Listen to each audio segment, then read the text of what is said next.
Namah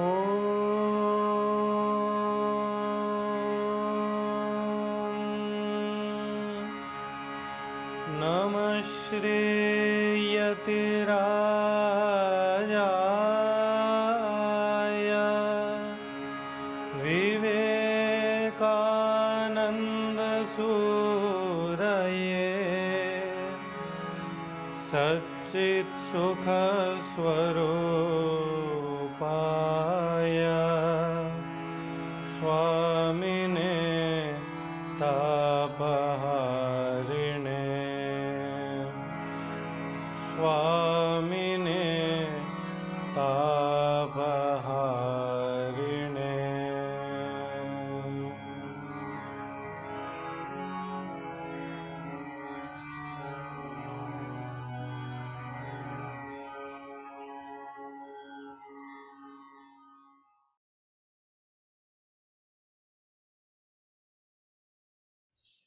So, namaste. Due to some unexpected engagements, we couldn't, meet in the last 2 days.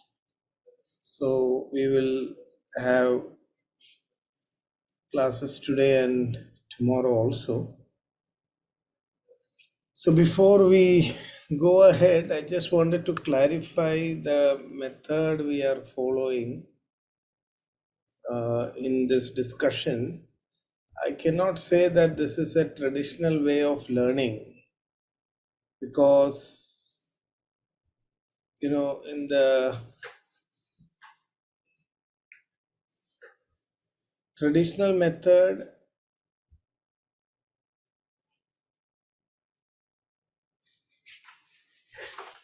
we need to know each other before having such a conversation itself.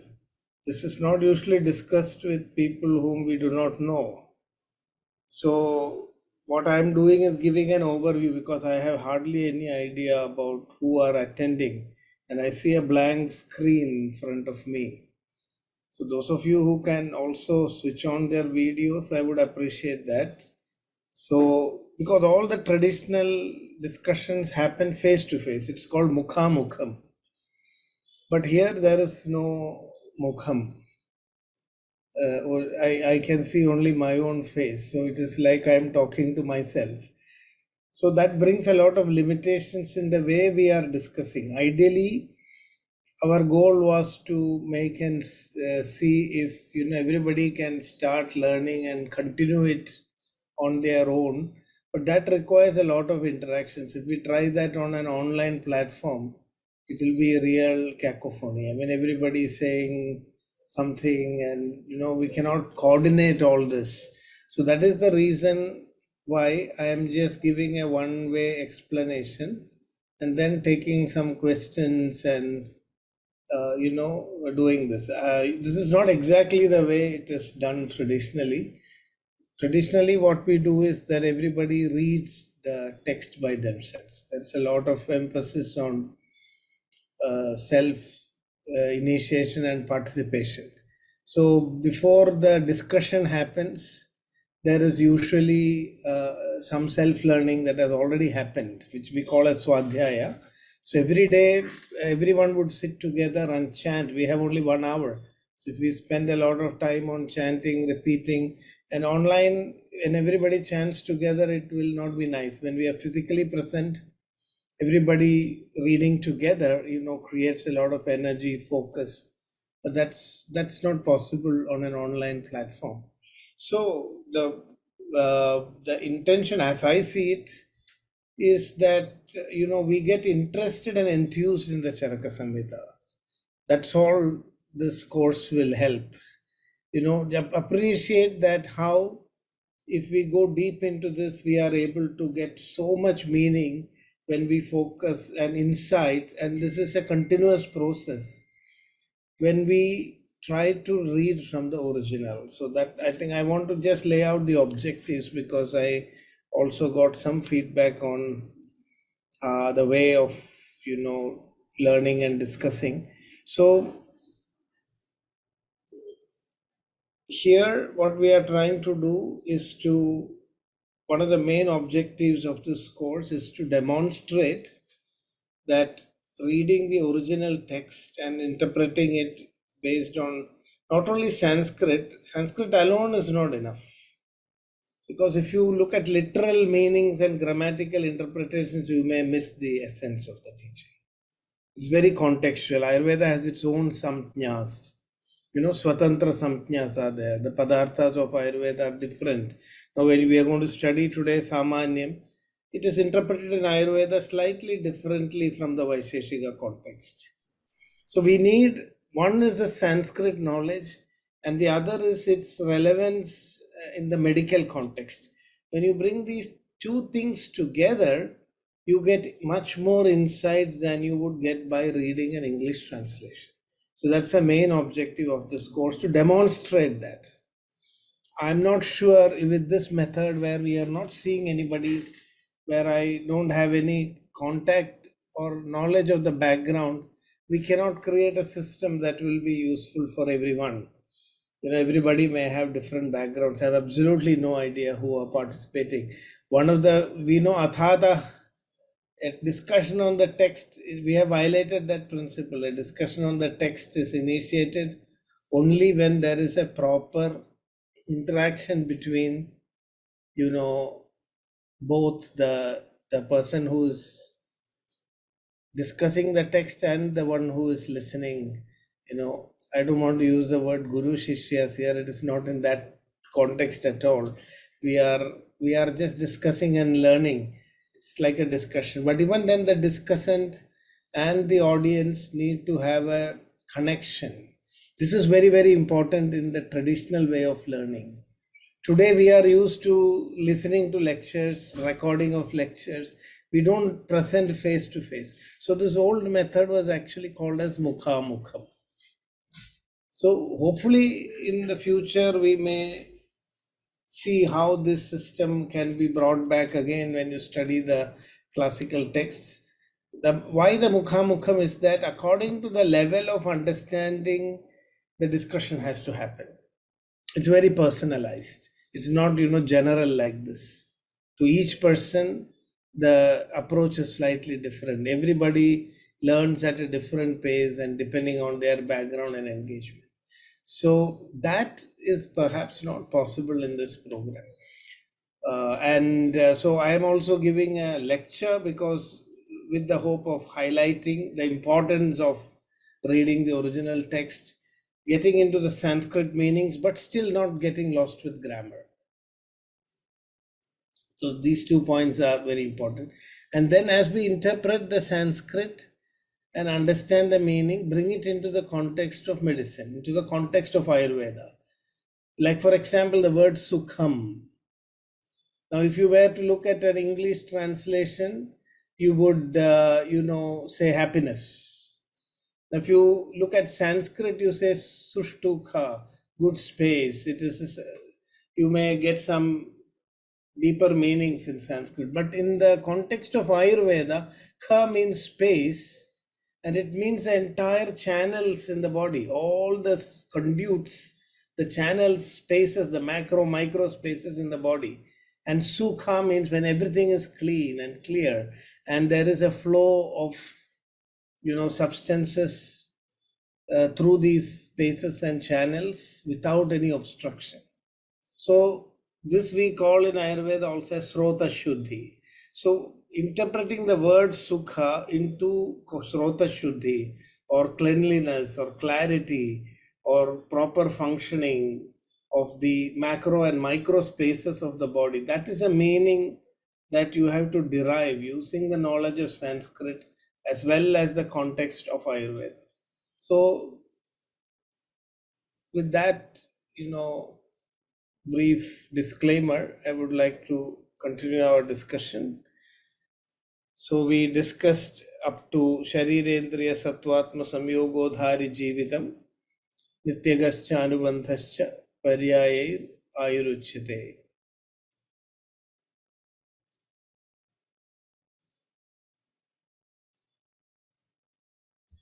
And we also discussed a very important point that Tasya Ayusha Punyatamo Vedo Veda Vidam Mataha Vachyate Yan Manushyanam Lokayor Ubhayor Hitam. This is a very important point that Ayurveda has given the status.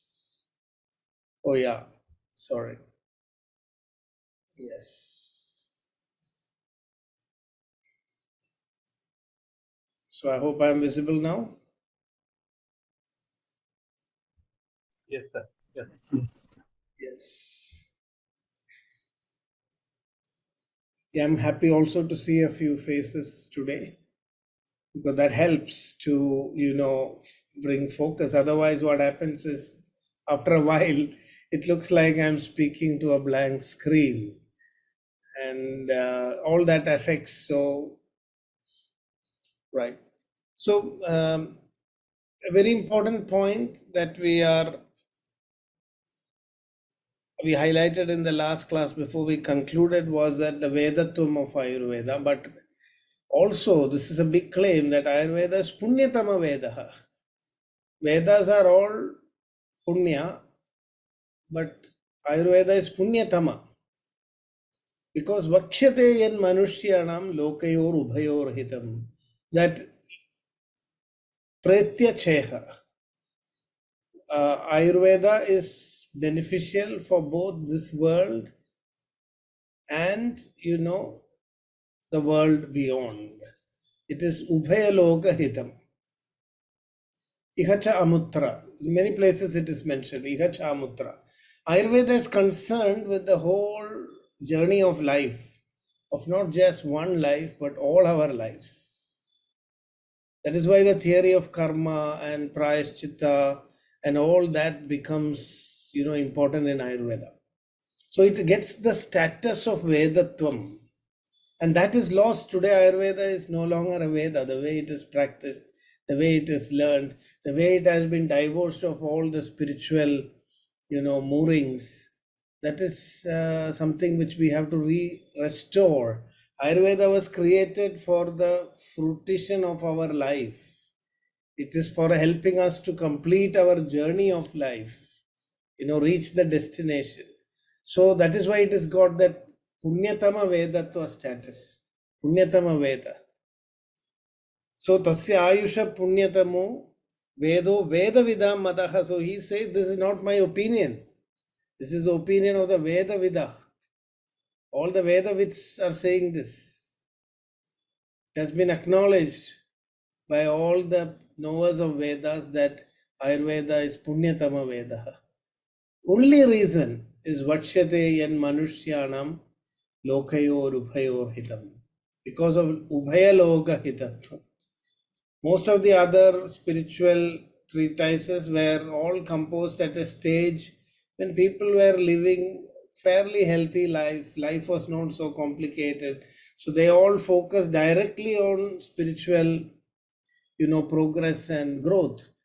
These kind of problems were not there. So today going directly into Veda. So why this does not mean that Ayurveda is superior to Vedas. It means that Ayurveda makes you an Athigari for Veda. So Anathigarinam api Athigarinam karoti. Even an Anathigari can become an Athigari for Veda if you study Ayurveda. Because it prepares you for that higher experience. So at a time when people couldn't follow the Vedic way of life because of illnesses, because of the overall degeneration of the mind, getting lost in the worldly way of life, at that time Ayurveda was discovered not just to cure diseases but to re-establish people in the way of that higher way of living. That is today, this is completely lost. Today we are thinking of Ayurveda as complementary alternative medicine. Along with modern medicine, you give some ashwagandha, some brahmi, that becomes Ayurveda.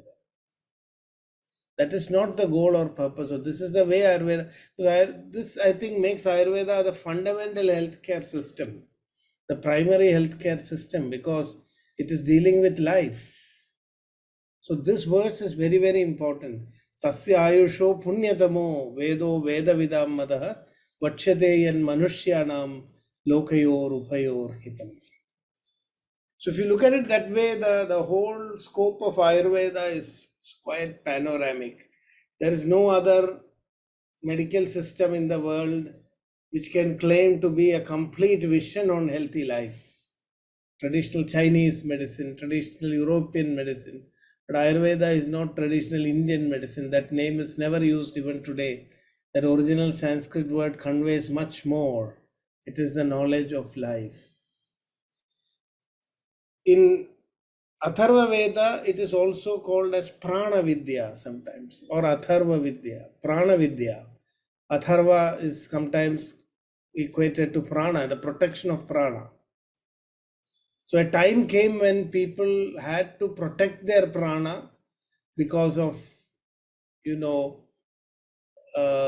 these worldly way of life and illnesses. And in Atharva Veda, 4 methods of treatment are mentioned. Atharvani, Angirasi, Daivi, Manushyaja uta, Oshadhaya Prajayande Yadatvam Pranajanvasi. So Atharvani Chikitsa is there, Angirasi Chikitsa is there, Daivi Chikitsa is there, and Manushyaja. So what we are talking about as Ayurveda today is the Manushyaja Chikitsa, treatment with herbs and medicines. This was not the real full spectrum of the Vedic healing. Involved Atharvani Chikitsa means using your own prana to heal yourself. No medicine is required. Your own pranic energy, it is self-healing.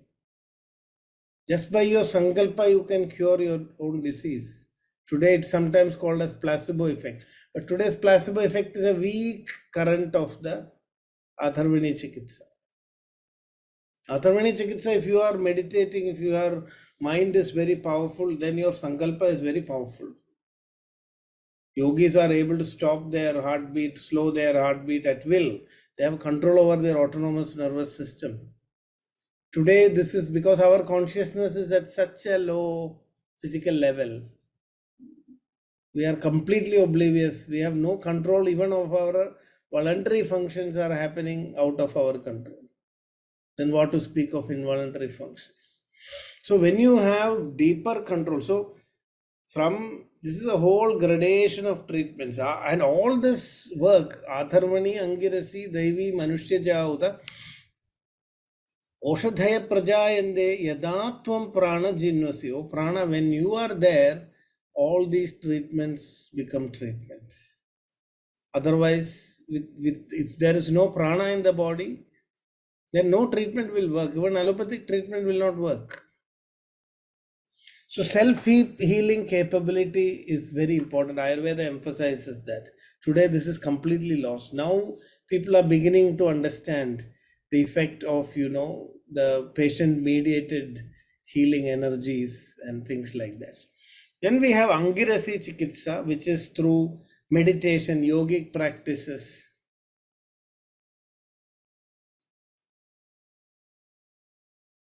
Then Daivi Chikitsa, which is more at a deeper Panchabhautik level, Bhuta Shuddhi, and restoring the harmony with nature and all that. And then we come to Manushyaja Chikitsa. And then we had also Asuri Chikitsa, which is surgery and other, like chemotherapy, radiation, surgical, harsh treatments. Those are also possible. So you have a whole spectrum of healing approaches. Ayurveda is one of the earliest systems, and even today, perhaps only system which is telling to us the whole spectrum of healing approaches that are available to humankind. From self-healing to completely assisted healing. So that's the spectrum. On one side of the spectrum, you have spontaneous self-healing. Many diseases, patients get cured spontaneously. Karmaja vyadhi, yadi karma chayat chayam. And the karma is gone, the disease also disappears. Some people just get cured like that. There are many such individual cases of cancer patients. In modern medicine, this is called as spontaneous healing. Spontaneous healing. They don't know how and why it happens. Whereas in Ayurveda, we say it is not spontaneous like that. This is the Atharvani Chikitsa, which every one of us is capable of doing. We are today not even made aware that such a possibility is there. This doesn't mean that we shouldn't take care from outside. Even when we are undergoing treatment with a doctor, we should be activating our inner healing processes. Then the degree of intervention required from outside will be limited. This is the idea of an Ayurveda physician. Atanga pankam agnanam hastalambo bhishakjidam. You should be just like a helping hand to a person who's already trying to get up from the ground.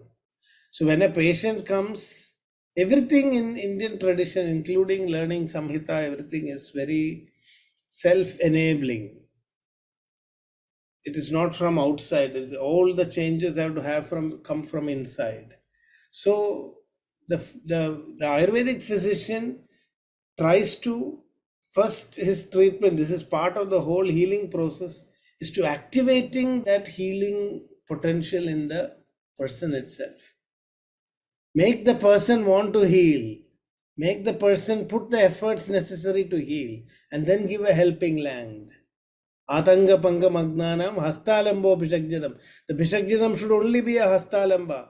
You just show your hand to lift that person up. Make him get up by himself. Don't cripple, make them crippled on crutches and sticks. That is how today healing is happening. At the end of the healing, we end up with crutches and wheelchair and all those things. But in Ayurveda, this is different. Of course, in very severe illnesses, the degree to which a patient can participate in healing is very limited. So this we have to bring a big awareness. Patient participation in healing can completely change the face of our healthcare. Completely minimize the need of medications, minimize the need of interventions. It will greatly reduce the economic burden, for good healthcare. So we will need to use all these resources only in very deserving. And today medicine is practiced also to make money, not to help people. So sick people are needed for this whole system to survive. That is the tragedy of the modern healthcare system. It requires sick people for the whole system to run. When I was starting my practice, I stopped private clinical practice at that point when this realization came. Because I was studying in Ayurveda, Loka Samasta Sukhino Bhavantu. And then I sat in my clinic and suddenly I was worried, will I get enough patients? So unknowingly, in the spur of the moment, I started praying, oh God, I need some patients. How will I survive without patients? And then it suddenly struck me, what am I doing? Here I am, a physician who is supposed to say, Loka Samasta Sukhino Bhavantu, and I am sitting in my clinic and praying that let people become sick and come to me so that I can survive. I thought something is wrong here. Something is fundamentally wrong in the way medicine is practiced today. Then I came to read that in China and in such other countries, there was a system where physicians would be paid if people were healthy, not if people were sick. So today's healthcare system is based on a big dharmic flaw. Many great thinkers have written about it. Medical Nemesis, book by Ivan Illich from Russia. It's talking about the direction in which the medical system is going. It is like vultures feeding on, dead carcasses. That is how the whole medical system is running today. I have an absolute appreciation of all the. Yeah, I'm sharing the sloka. Yes, sorry. Yeah, Tibet has Ayurveda, which is now in Ministry of Ayush has brought that under the purview of the Ministry of Ayush. It's called Sowa Rigpa, which is Tibetan medicine.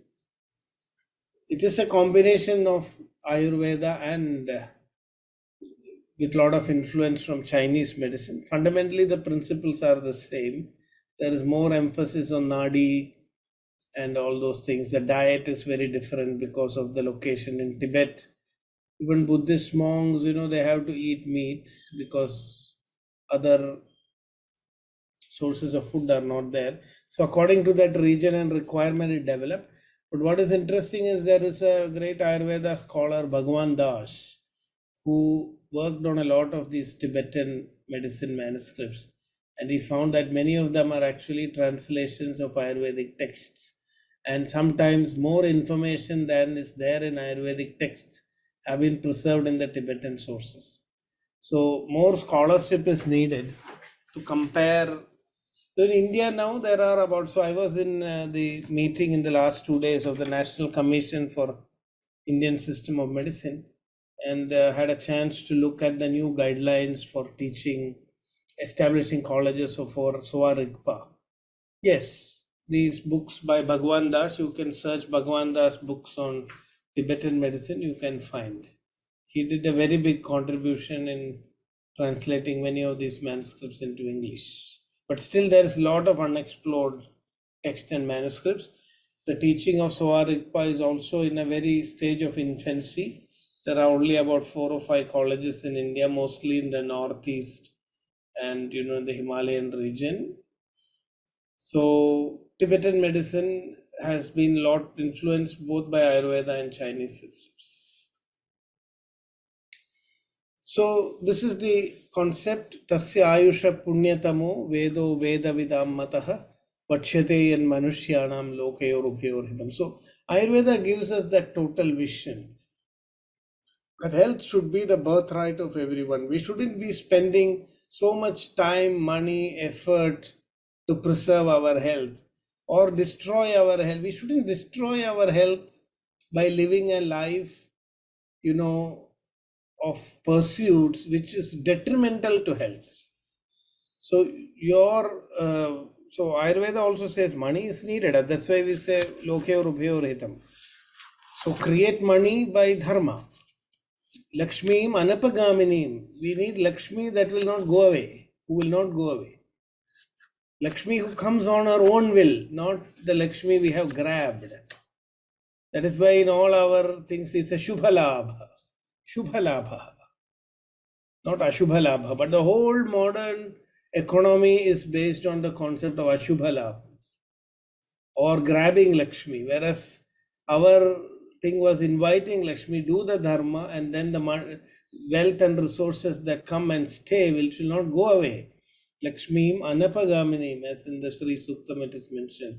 That is the goal. So Ayurvedic texts also say, Uttistheta tatotyartham artheshu arthanubandhishu. Nindidam dirghamapyayura sannihita sadhanam. Even if you get a long, long life without resources, it is nindidam. See, you are here not to just live in poverty and beg. You have a higher purpose to fulfill. All the resources that are needed to fulfill that purpose has to come to us. So lead a life, artheshu arthanuvandishu. You do activities which will bring you the artha, will bring you also resources, the money required. But it has to be organically happening, not chasing money or getting it by wrong means. The whole concept is that whatever is required for the execution of our dharma will be automatically provided by nature. We don't have to worry about it. If we identify our dharma, swadharme nidhanam shreya, as it is mentioned. So Ayurveda is also telling us to discover our dharma and follow it. Make sure that when we work for our cause, it is not detrimental to our health. When you do Trivarga, you have to do it by Parasparam Cha Virodhayan. Trivarga Anveshana, Dharma, Artha and Kama should be engaged in without contradicting each other. What you do for Dharma should not be against Artha. What you do for Dharma should not be against Kama. What you do for Kama should not be against Dharma. So you have to balance all these three things. So that Trivarga Shunyam Narambham Bhajet Tam Cha Virodhem. This is from Ashtanga Hridayam.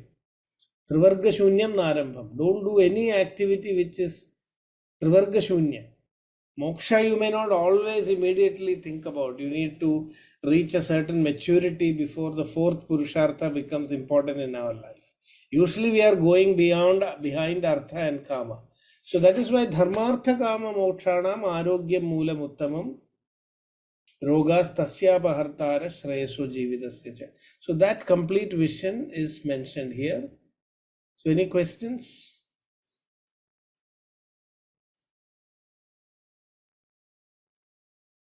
If there are any questions or opinions, or if you have any, you've done your own reading, and if you have any suggestions, we can look at it for a moment before we go into the next verses.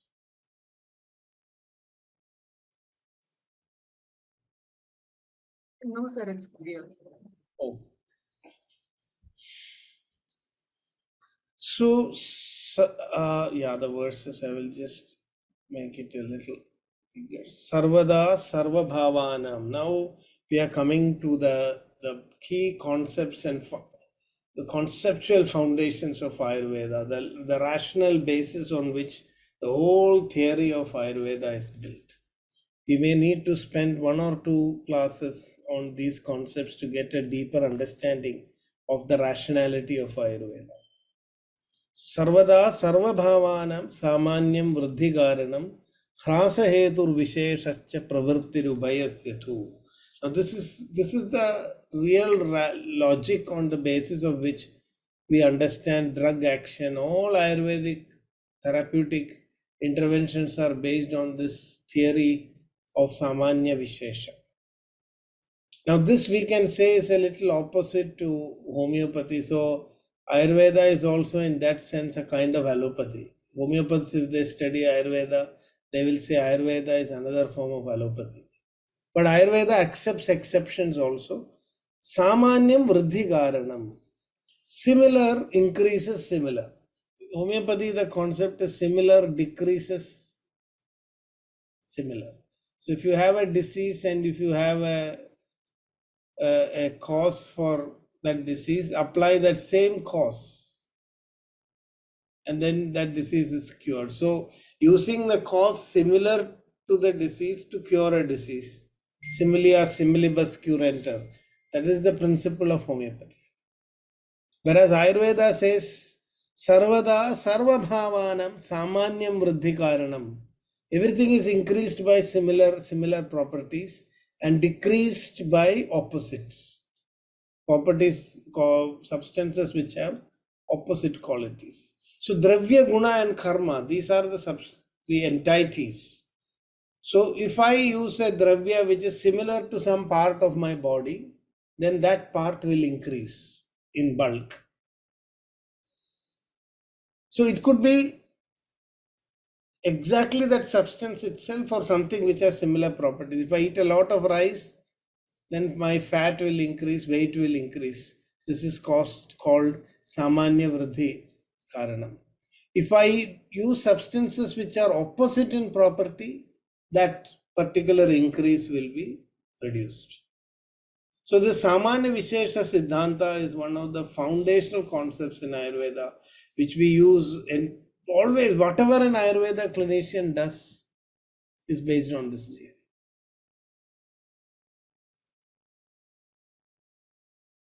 Rasa belongs to, so I can see some questions repeated. Rasa is guna, is a type of guna. Dravya guna, it comes under the guna of a dravya. Is that clear? We will be discussing that later.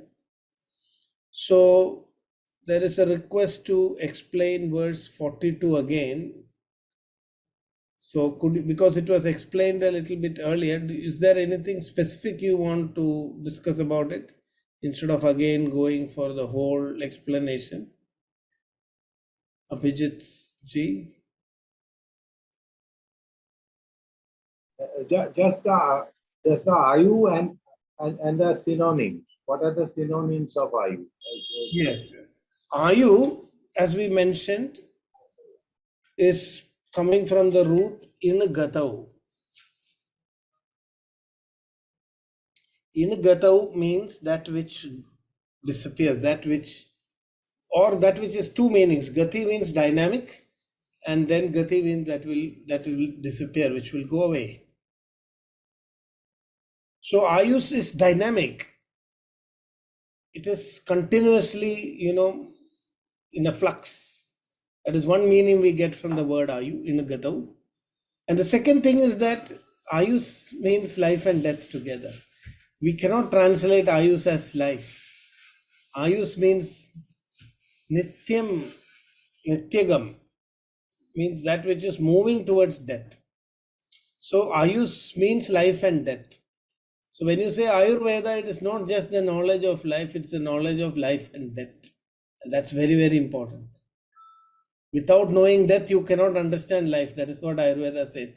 Today, we are uncomfortable about death. Today, modern society, modern science, Western science, death is being projected as an enigma, as a mystery, which we evade. We don't understand. We try to cope with it when it happens.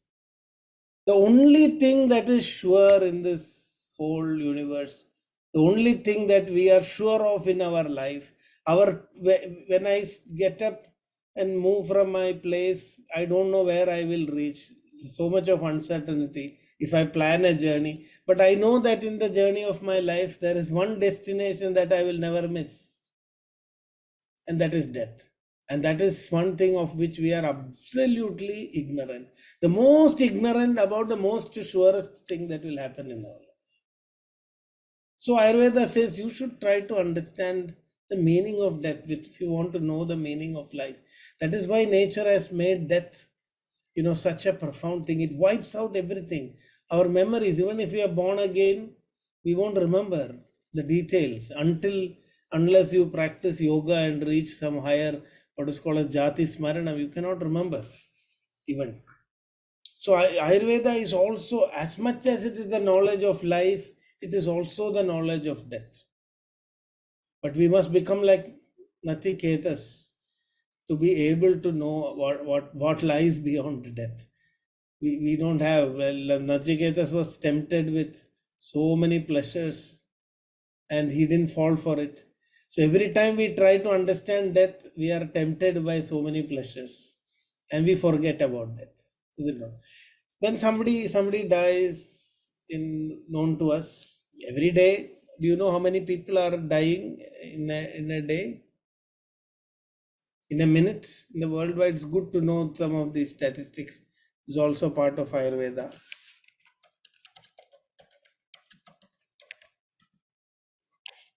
So there is a world death clock.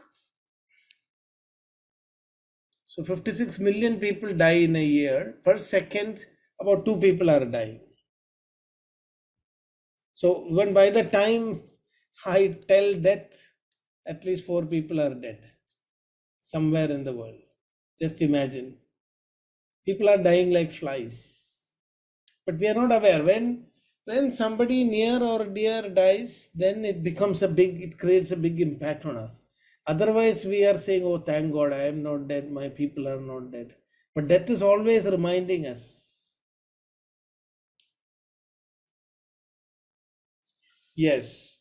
This is the thing. Varsha Raghunathan wants the Tantra Yuktis. So, see, that is when you go into Vakyasha, Vakyarthasha, Vakyartha, Avayavasha. Before explaining Tantra Yukti, before trying to explain on the basis of Tantra Yuktis, we should discuss the Tantra Yuktis. Everybody here may not be familiar with that. So that's why I told there are many, many levels in which we can engage with the text.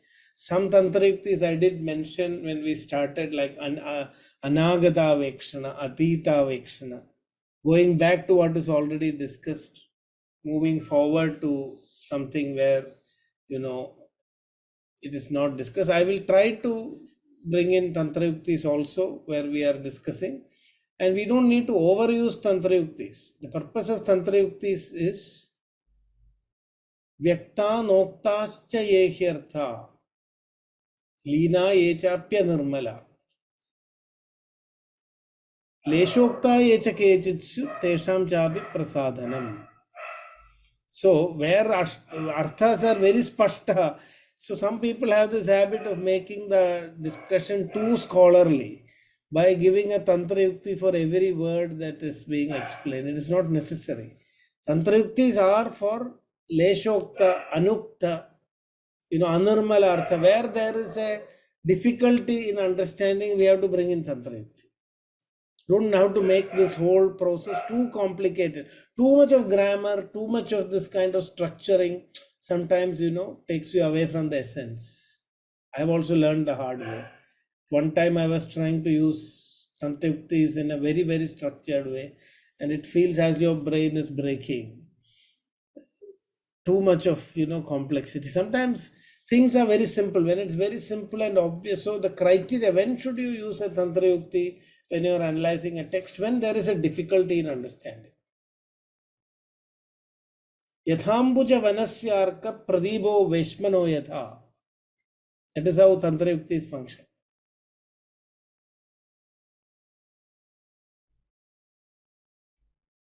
Prabodhasya pragashartham tatha tantrasya yuktaya.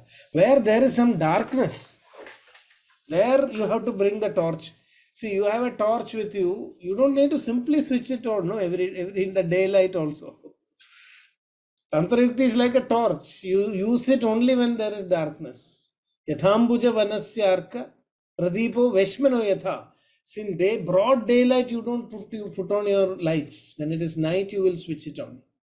Veshmanaha pradipaha. Yathambuja vanasya arka. In a forest, when of darkness, when the sun comes, the lotuses begin to bloom because that the sun lights up that place. So prabodhasya pragashartham tatha tantrasya yuktaya. So it is for the prakasha of your prabodha, for your consciousness, bring in that light of understanding. So sharirendriya sattvatma samyogo dhari jivitam. The synonyms are ayuhu. Ayuhu is a samyoga. And it is a very difficult samyoga. The Sharira, Indriya, Manas, Atman are together and all of them are very diverse. So keeping these diverse elements together is a real challenge. So we are reminded that Ayus is a samyoga. Dhari is another synonym. Dhari means there is an effort in the body to sustain this samyoga. How is that sustained? By jivanam, by nourishment, by poshanam. In spite of this, nityagaha, the body is adapting and it is going towards death. Shiryate anena iti shariram. It will get destroyed eventually. Anubandhasya, but don't worry, life will continue. From one body to other. The death is not the end of our lives. So this is a very clear vision of Ayurveda, that we are looking not, although we can intervene on only one lifetime, we are looking at the effects of past lifetimes and our course of life, change the course of our future lives. That is the goal of Ayurveda also ultimately. That is also Chikitsa. Chikitsa is we are treating our life as a whole, not just the disease, to get Uttaragati of our life, to solve even a wrong thinking is a disease. A wrong way of life is a disease because it is going to have an Anubandha Bhalam, and the Anubandha Bhalam will be Dukkha. Anything that is going to give you an Anubandha Dukkha is a disease. And anything that is going to give you an Anubandha Sukha is treatment, Chikitsa. So the purpose of Chikitsa is to give us happiness and joy. But Nissukhatvam Sukhaya cha. Sukhaya Nissukhatvam. Sometimes for a long-term Sukham, we have to undergo a short-term Nissukhatvam. So many people think that Ayurveda is torture. That is what I also thought when I was a student. My father had forced me to study. I thought, oh, Ayurveda doctors giving pathya, don't eat that, don't eat this, making life really miserable. Until I read in Caraka-Saṁhitā that kind of approach is not what Ayurveda advises. Pathyam pathona petam yat yachabi manasa priyam. Pathyam is that which is, anything which your body can completely digest and assimilate.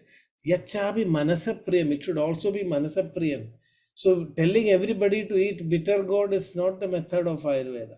But then, of course, there is a story of a sannyasi who was given bitter gourd, and because he didn't like bitter gourd, he ate it first. so that he can taste the rest of the food happily. And his devotees started noticing that this Swami is taking bitter gourd first. So they thought that he likes it actually. So the word spread around, and wherever he went, people used to serve a lot of bitter gourd. And eventually, what happened? He began to like bitter gourd. So this is also the Ayurvedic idea that what is pleasant and unpleasant is also very relative. So by you can train yourself to make even the unpleasant pleasant. So how to achieve sukha in our life? Sukhartha sarva bhudanam mata sarva pravartaya. Yes. Sukham chana vina dharmat. And that sukha will not be obtained without dharma. Tasmat dharma paro bhavet. So that is the goal of Ayurveda. So this understanding, vikaro, विकारो धातु वैषम्यम साम्यम प्रकृतिर उच्यते सुख संज्ञकम आरोग्यम विकारो दुःखमेव च. So anything that is going to give us sorrow in the long run is disease. This is a very beautiful, message from Ayurveda. If you are leading a wrong life, so our Ayurveda doctor will check how you are eating food, how we are leading your daily life. If you are not waking up at Brahma Muhurta, you are always waking up after the sun is up, then Vaidya should be able to predict at what time, at what age you will be getting a disease. It is a dukkha kara vritti. It is disease already. You are going in the path of disease. And it is a duty of the Vaidya to change the course of our lives. So the goal of Ayurveda is to change the course of our life. Okay, so I hope that is clear, Abhijit, this verse. Yes, sir. Yes, sir. Thank you. Yeah, so let's go back to the Samanya Vishesha Siddhanta, which is, and I'm going to take some extra time with these verses because they are very difficult to understand. It has taken for me decades to get some insights of how this is to be applied in treatment. So a casual reading is not enough. So Samanyam, as I said, Samanyam Vruddhi Karanam. In homeopathy, Kashreyas is asking, and I suggest you please put this commonly, not ask any questions. Please don't ask to me privately, because when I answer, the others may not know the context. So in homeopathy, they have the concept of dilution. I don't know much about homeopathy, so I'm not an expert to explain. But what their concept is that similar things can cause a decrease when you dilute it. That is why the whole concept of homeopathy is dilution. You dilute it, and they say that there is no physical substance. There is only a memory of that substance in plain water or alcohol. And that substance, when you apply it in such minute dilutions, it becomes like a mirror. It reverses the actual cause. So dilution is the process through which homeopathy claims that similar can cause decrease of the similar. Similia similibus curantur. But not in concentrations. Ayurveda is based on the science of concentration. The more you concentrate, the more the activity. Modern medicine is also based on that. If you have 500 mg of acetaminophen, it has a certain effect. If you make it 600 mg, more concentrated, the more pronounced the effect will be. The more will also be the toxicity. So Ayurveda is based on the concept not of dilution. If I give more mamsa, then more mamsa will increase in the body. In homeopathy, ideally, although they don't do this with meat, because in Ayurveda we say, nahi mamsa samam kinchit anyad deha brihatva krat. Mamsada mamsam mamsena sambridhatvad visheshata. When it comes to medicine, Ayurveda is very neutral. But it also says nivrittamisha madhyoyo. In another context, it tells don't use meat or alcohol. But when a disease comes, it tells if it's necessary to eat meat, then please do it. Sharira madhyam khalu dharma sadhana. Dharma himsa is accepted, kama himsa is not acceptable. So I hope the difference is clear. In homeopathy, I only know so much that homeopathy claims that it is through dilution that similar becomes. So they have so many dilutions. When you look at homeopathic medicine, you can see.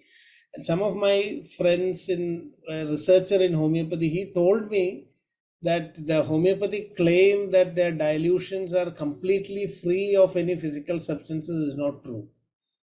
Using some nanotechnology, they studied homeopathic medicines and they found that nanoparticles are there. A homeopathic diluted formula is totally not free of ingredients. There are in nano form, some components are there. So we don't know whether nano science can explain it. I have no idea. In Ayurveda, we have something in nano level. What we are using are bhasmas, making incinerated bhasmas, and there also big changes are happening. Anyway, that's another topic. Let us come back to Sarvada Sarva Bhavanam. So this is very important. If you understand this Samanya Vishesh Siddhanta, you will understand how people are, doing what they have in mind when a clinician is giving you a medicine. Any medicine in Ayurveda is trying to decrease or increase something in your body. At the same time, when I increase something, something will decrease. Because what is similar to something will be dissimilar to something else. Is that clear? That is what this verse is telling. Sarvada sarva bhavanam samanyam vriddhi karanam hrasa hetur visheshascha pravritti ubhayasyatu. So one substance which I am giving to a patient will be similar to some components in my body, and it will be dissimilar to something else also. So when I am increasing something, I am also decreasing something else. This is the tricky part. That is why side effects are there. I cannot increase something without decreasing something else. Pravrittihi ubhayasyatu. So one substance itself is samanya for something and vishesha for something else. Now if I try to treat kapha, if I decrease kapha, then automatically vata will increase. The treatments for kapha is similar. What is samanya to kapha is vishesha for vata. So the goal of treatment is how can I decrease kapha without increasing vata. So I have to have a treatment plan. I have to have a strategy now. Without disturbing vata, I have to pacify kapha. And that is why a very complex treatment is visualized by the Ayurveda physician. He combines so many herbs. So I use one herb, okay, kapha will decrease. My God, but vata will increase. So I add another herb to pacify the increasing vata or prevent the increasing vata. Then I find that if I do that, pitta will increase. So I have to add another herb. That is why you can see all Ayurvedic formulations are yogas or combinations. Prayoga shamayed vyadhim yonyam anyam udirayed naso vishuddha shuddhastu shamayed anna kopayed.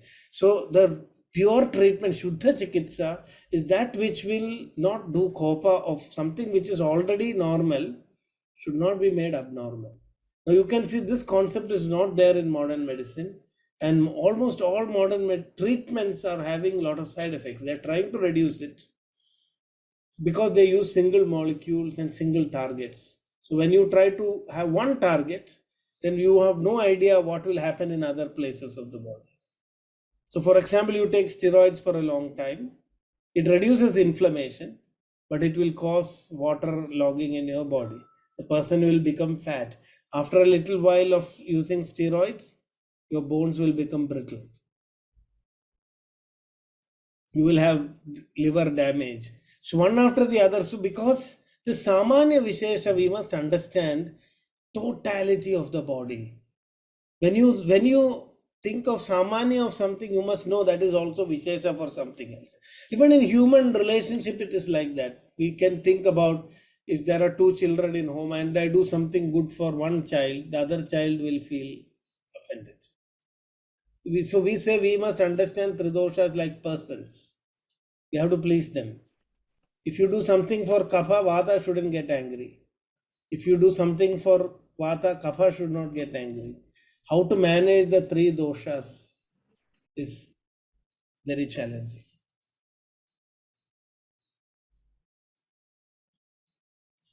Yeah, Ripi is again asking about rasa is guna.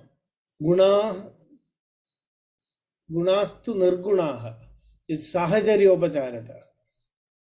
When you say madhura rasa is specifying vata, it means madhura rasa dravya is specifying vata. So that is called sahajaryopachara. For convenience, that usage has come. When we go to the context of rasaguna virya vipaka, that can be explained. Nirgunastu guna mataha. So Madhura rasa is attributed with many gunas. So we may think that Madhura rasa is a dravya. No. So the texts are very clearly told this is sahajaryopachara. By saying that Madhura rasa, a sweetness increases kapha, sweet increases kapha. Sweet you cannot take out of a dravya. It means that dravyas which have sweet rasa will increase kapha. So reduction of vata by madhura is by not by madhura but by a dravya which has madhura rasa. Is that clear? That much is enough now because this is going to come later. We are going step by step.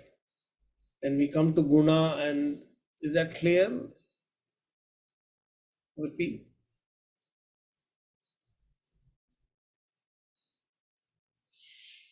So this is great, deeply discussed.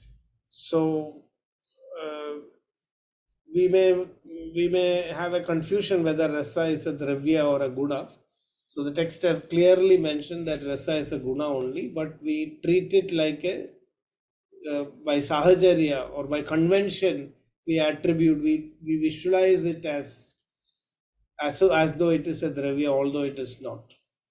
Okay. So sarvada sarva bhavanam. Yeah, see, Sanjay Mukherjee is asking how to reduce tridosh, sweet for kapha, and that is the whole purpose of studying Ayurveda. Usually 12 years are needed to learn this trick.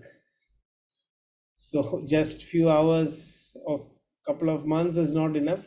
We will begin to understand the logic of Ayurveda, but to apply this requires lot of practical training. First of all, we must be able to sense the tridoshic fluctuations in the body. Most of the time, the problem happens we are not assessing tridosha imbalance in the body correctly. That is why we are not able to treat it properly. I have to be able to sense in a person which dosha is disturbed, that itself is challenging. By simply analyzing symptoms, we cannot understand tridosha imbalance. Sometimes nadi is needed, sometimes upashaya is needed.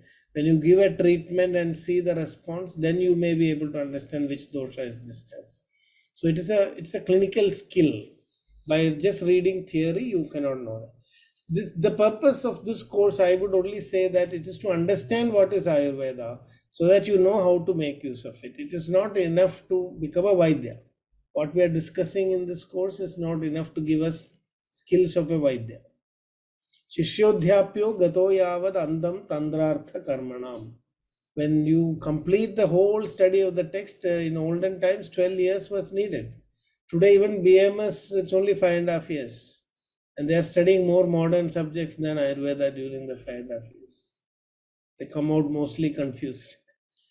And then 3 years PG where they are doing research, and again more. Not enough attention is given to the texts. Like nobody studies a text continuously in the whole Ayurvedic course. So there a lot of things are missed. So that's a challenge. So there is a method to balance the tridoshas, and you need to know Bhaishaja Kalpana, how to formulate the medicines. You have to study Dravya Guna of each Dravya. All these things are needed. So we are today coming to, so next few days, I will spend more time on these basic concepts because they are the foundational things. If you don't understand the foundational things, no point in going further. The logic of Ayurveda will become very clear when you understand. That's why the Acharyas also mentioned Samanyam cha vishesham cha gunan dravyani karma cha samavayam cha yatnyatva tantroktam vidhimastita. How did they get the benefit of the Shastra? By knowing Samanya Vishesha. These are the 6 things that the rishis understood thoroughly. By knowing this, they got the benefit of the Tantra. So, Lebhire Paramam Sharma Jivitam Chapya Nitvaram. How did the rishis get the full benefit of studying Caraka-Saṁhitā? By knowing Samanyam cha Vishesham cha Gunan Karmani, Gunan Dravyani Karma cha Samavayam cha. So these 6 categories we have to spend enough time to understand. This is the whole theoretical foundation on which the text and all the knowledge in Ayurveda has been erected up. So today it is enough to understand that Sarvada Sarva Bhavanam Samanyam Vriddhi Karanam Hrasa Hedur Visheshascha Pravritti Rubhayasya tu. So whenever I take something, if I am going to drink milk, I must be able to understand the milk I am taking is samana to what all components in my body, to what all is it viruddha. So when I take milk, I can know that it is increasing kapha, it will increase phlegm, it will increase asthi, it will increase rasa dhatu, it will increase mamsa dhatu, but it will decrease vata. So it will decrease pitta. So at the same time, it is increasing certain things and decreasing certain things. Without this knowledge, we should not even eat anything, we should not consume anything. So if I go out in the sun, what is happening? Sun rays are samana to certain things, vishesha to certain things. How will it impact my body? How will it impact my body through samanya vishesh siddhanta?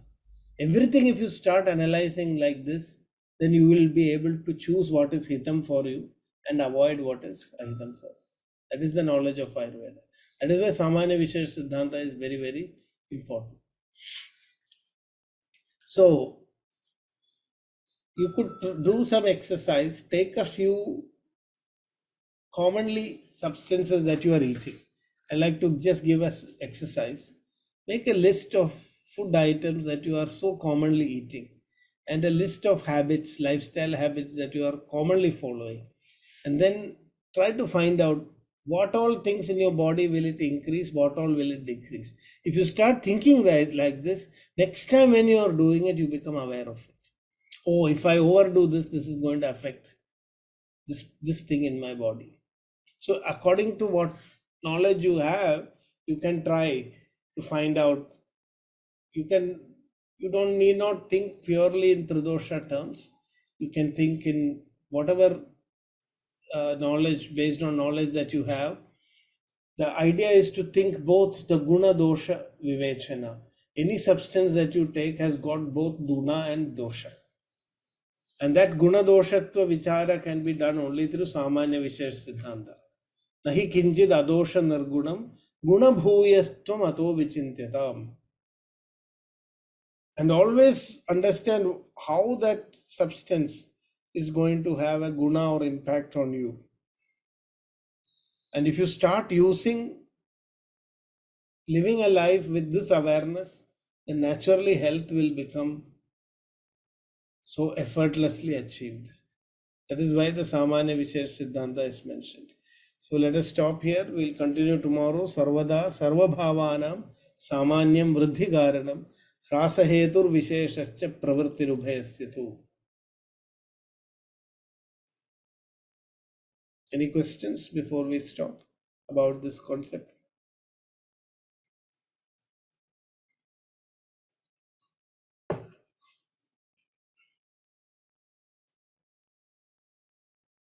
Okay, if there are no questions, then let us conclude. Thank you, sir. Namaste. Thank you, Professor.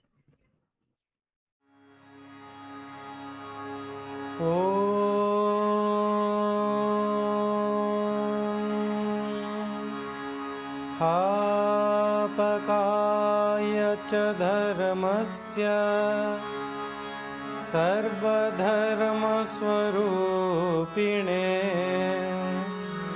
अवतारवरिष्ठाय